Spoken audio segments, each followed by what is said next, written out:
یک बार सरकार बगदाद हुजूर सैयदना गौस पाक रहमतुल्लाह ताला अलैहि दरिया की तरफ तशरीफ ले गए। वहां एक 90 साल की बुढ़िया को देखा जो जार व क़ितार रो रही थी। एक मुरीद ने बारगान गौसीत रहमतुल्लाह ताला अलैहि में अर्ज किया, मुर्शिदी, इस ज़ईफ़ा का इकलौता खूबरो बेटा था, बेचारी ने इसकी शादी रचाई। दूल्हा निकाह करके दुल्हन को इसी दरिया में कुश्ती के जरिए अपने घर ला रहा था कि कुश्ती उलट गई और दूल्हा दुल्हन समेत सारी बारात डूब गई। इस वाक़या को आज 12 साल गुजर चुके हैं, मगर माँ का जिगर है, बेचारी का गम जाता नहीं है। ये रोजाना यहुआ नून गुन्ना दरिया पर आती है और बारात कुना पाकर रुधोकर चली जाती है। हुजूर गौस आजम रहमतुल्लाह ताला अलैहि को इस ज़ईफ़ा पर बड़ा तरस आया।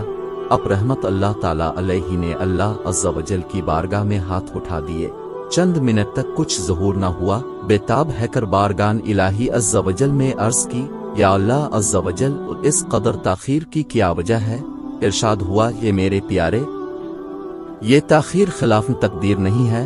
हम चाहते तो एक हुक्म अकान से तमाम ज़मीन व आसमान पैदा कर देते, मगर बमुक्तज़ाई हिकमत 6 दिन में पैदा किए। बारात को डूबे हुए 12 साल हो चुके हैं। अब ना वो कुश्ती बाकी रही है, न ही उसकी कोई सवारी।